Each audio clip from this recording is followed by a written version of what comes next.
viewers, welcome back to Maxwell Starr's beer review. Tonight we're going to take a look at one of the beers that was sent to me by the Albino Rhino, traditional Irish stout from Hockley. Hockley Stout pours like liquid midnight. Proudly craft brewed in Ontario, Canada. HockleyBeer.ca. So, from the Hockley Valley Brewing Company, 4.2% ABV. At Hockley Valley Brewing Company, we take our time brewing our beer. In fact, each step of the brewing process is done by hand in small batches. This hands-on approach, in quotes, to our craft ensures the perfect balance. I think measured ingredients ensures the perfect balance, but whatever. You do the honors, pour it first.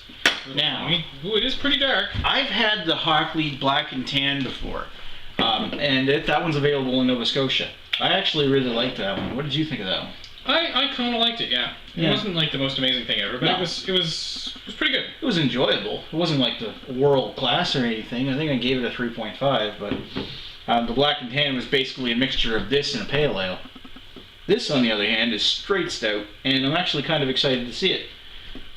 First of all, I like the color. I like the fact that it's actually got a multicolored head. That is nice. It is nice. Very dark. It's almost, There's almost no light getting through that. Look at almost that. pushing milk chocolate on the head, almost. Yeah. Very creamy. Right up to the light. Let's try it outside with the sun. No, nothing. Yeah, not getting nothing.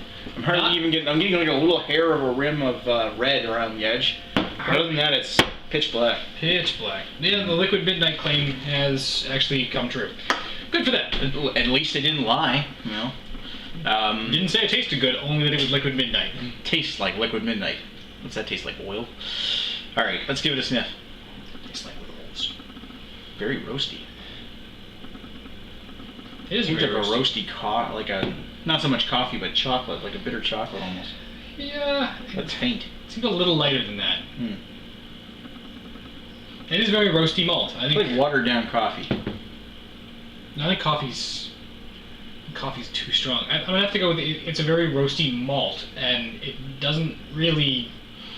I mean, there's a little bit of elements of chocolate and coffee in it, but I think malt, like dark malt. But, you know, the smell of like a really watered down coffee, like Robin's Donuts or something, like a burnt coffee.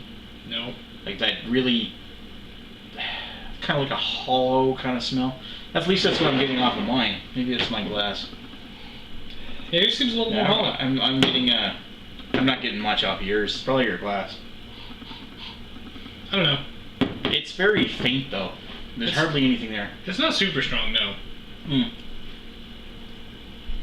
It's seemingly unimpressive. It looks nice. It looks nice, and if that smell were stronger, it'd be better. But I've had lots of stouts that look fabulous, taste like water. Yeah, I know. Let's see if it tastes like water. Down the hatch. Well, it doesn't taste like water. A little bit of that roasted bitterness that I was getting in the smell. It's very thin though for a stout. It is quite thin for a stout.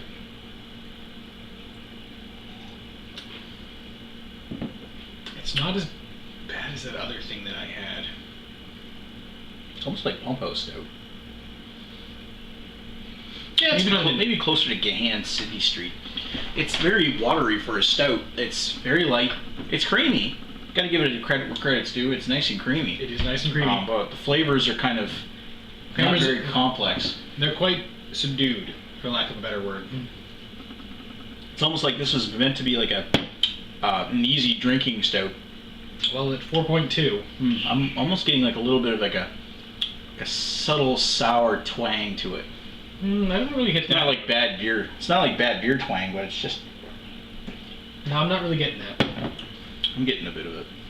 Maybe just a tiny touch on the finish. That's what I'm talking about. It's not Tiny touch. It's not big. It's almost not even remarkable. Yeah. It wouldn't be remarkable if there was more going on here. The beer is almost unremarkable. It's very light. At least the finish is somewhat dry. A little bit creamy and dry. And there's not much roastiness. Just a little bit of like a chocolatey coffee note, and that's it. It looks good. It's got a good mouthfeel. Flavors not quite there. I mean, it's nice and creamy, but it's very thin. I wouldn't say like good mouthfeel so much. I don't know. I don't mind how it feels in my mouth. I think it. That's what she said. Oh, no one ever says that. Yeah, it's a little too thin for me. I feel like I'd feel bloated if I drank too much of this. Like, just kind of watered down. I feel like I'd probably be drinking something else. Well, do you want to just call it now, or do you want to take a minute to reflect? It's not the best stout that I've ever had. You want to just call this now? It's not the worst stout I've ever had. No. I mean, there's been worse ones out there like that, like Sebago Lake Trout Stout comes to mind.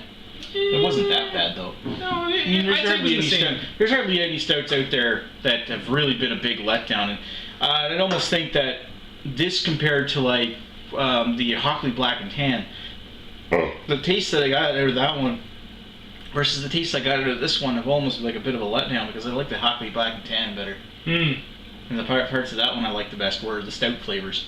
And I'm almost getting none of those stout flavors out of this. The flavors aren't bad, there just aren't enough of them. And that's what I'm getting at. It's not like a very strong, it's not a very thick stout. And when it comes to a stout, I was hoping for a bit more. I'm gonna give it a 2 1/4. 2 1/4? I'm gonna agree with your 2 1/4 assessment. I'm going with that. It's not what I would call the greatest stout in the world. It's almost what I would consider a pass, but it's sadly not really incredible. I mean, at the end of the day, it looks good. Doesn't feel bad, but the smell and the taste are not quite there. Yeah. And it just has so much promise that it didn't. It's almost a I think I took points off for it being a letdown. Me too. That if I went into this with no expectations and blindfolded, I think I would have almost given it a better mark. But yeah, shame on you, Hockley, for teasing us. If it were a little bit beefed up or a little bit had a little bit more flavor, I would have appreciated a whole lot more. But as it is, it's just the flavor is good. Just thin. It's a thin, weakly flavored stout, and it's not incredibly bad. It's just not incredibly good either. Anyway, 2.5 for 2.25 from the both of us. Thanks for watching Maxwell Starr's beer review. We'll talk to you guys later. Cheers.